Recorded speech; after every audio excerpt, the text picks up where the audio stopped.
Hello everyone, good afternoon. তোমরা সবাই কেমন আছো? আশা করি ভালোই আছো। আর আজকে দিনটা অনেকটাই ভালো, রোদ্দু দিয়েছে। তো আজকে কি রান্না করেছি চলো সেটাই শেয়ার করব তোমাদের সঙ্গে। এই যে বন্ধুরা, আজকে বানাচ্ছি শুটকি মাছ।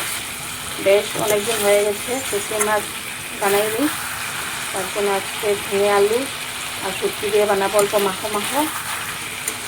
আর একটা ডালও আছে, সকালবেলা বানিয়েছিলাম। এখানে ডাল আছে, এটা গরম করে রেখেছি আমি। এটা প্রায় হয়ে গেছে, অল্প ঝোল দিয়ে দেবো। আর বানাবো আমি এই যে ডালের বড়া বানাবো আজকে। এটা পকোড়ার মতো বানাবো, আর তরকারি বানাবো না, এটা দিয়ে এটা এমনি খাবো পকোড়া বানিয়ে।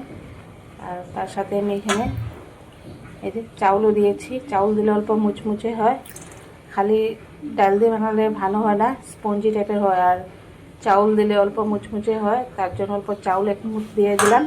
এটাকে আমি পেস্ট করে নিয়ে আসি, তারপরে এটাকে পকোড়া করবো আমি। এই যে বন্ধুরা, ডাল আমার পেস্ট হয়ে গেছে। আর উপর থেকে দিয়ে দেবো এখন পেঁয়াজ কুচি আর লঙ্কা কুচি।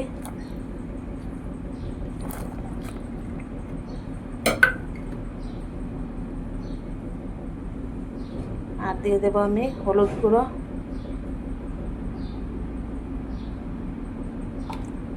আর দিয়ে দেবো নুন,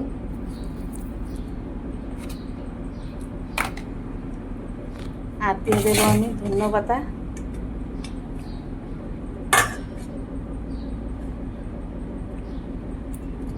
বাস, এটাকে এখন মেখে আমি পকোড়া বানিয়ে নেব। তার জন্য এখানে আমি কড়াই বসিয়ে দিয়েছি, তেল গরম হয়ে গেছে আমার।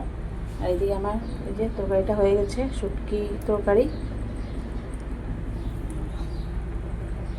আমি মেখে নিয়েছি সব একসাথে। এখন পকোড়া করব।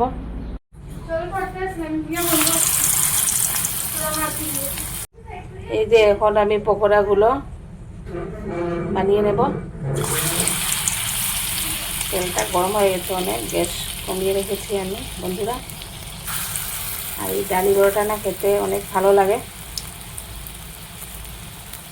এটা এইভাবেই ভালো লাগে, এটাকে তরকারি করে এত ভালো লাগে না আমার।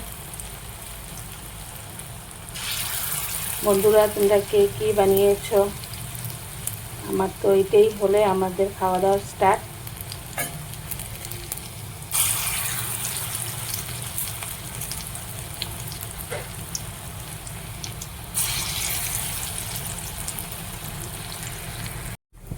এই যে বন্ধুরা, আমার বড়াগুলো হয়ে গেছে, আর এখানে আরও অল্প করেছি। এটাই ছিল আজকে আমার রেসিপি। আর ভিডিওটি আজকে এখানে রাখি, কালকে আবার দেখা হবে বন্ধুরা। Tata, bye bye.